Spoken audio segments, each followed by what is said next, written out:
தமிழ்நாட்டோட அடுத்த எலெக்ஷன் ரொம்ப முக்கியமானது. ஆனா இந்த தடவை ஆட்டமே மொத்தமா மாறப்போகுது.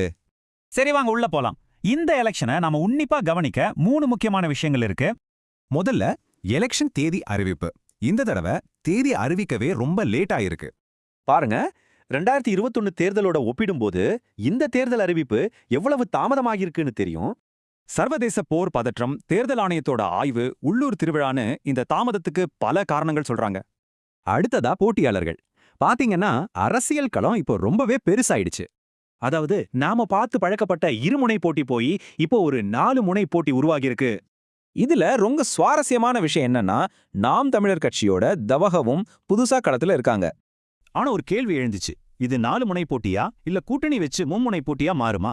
ஆனா அதிமுக பொதுச் செயலாளர் எடப்பாடி பழனிசாமி அப்படி ஒரு கூட்டணிக்கு வாய்ப்பே இல்லைன்னு சொல்லிட்டாரு. சம்பந்தப்பட்ட எல்லா கட்சிகளுமே மறுத்துட்டாங்க. குறிப்பா தவக தனிச்சு நின்னு தங்களோட பலத்தை காட்ட பாக்குறாங்க. சரி, இப்போ மூணாவதா ரொம்ப முக்கியமான ஒரு மாற்றத்தை பார்க்கலாம். அதுதான் வாக்காளர் பட்டியல். சார்னு சொல்ற ஒரு சரிபார்ப்பு முறையால மாநிலத்தோட மொத்த வாக்காளர் பட்டியலையும் பெரிய திருத்தங்கள் நடந்திருக்கு. முதல்ல இந்த சரிபார்ப்புல கிட்டத்தட்ட 97 லட்சம் பேரோட பெயரை நீக்கியிருக்காங்க.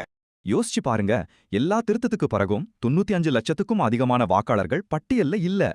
இவ்வளவு பெரிய எண்ணிக்கை கட்சிகளோட பாரம்பரிய ஓட்டு வங்கிகளை நிச்சயமா பாதிக்கும்.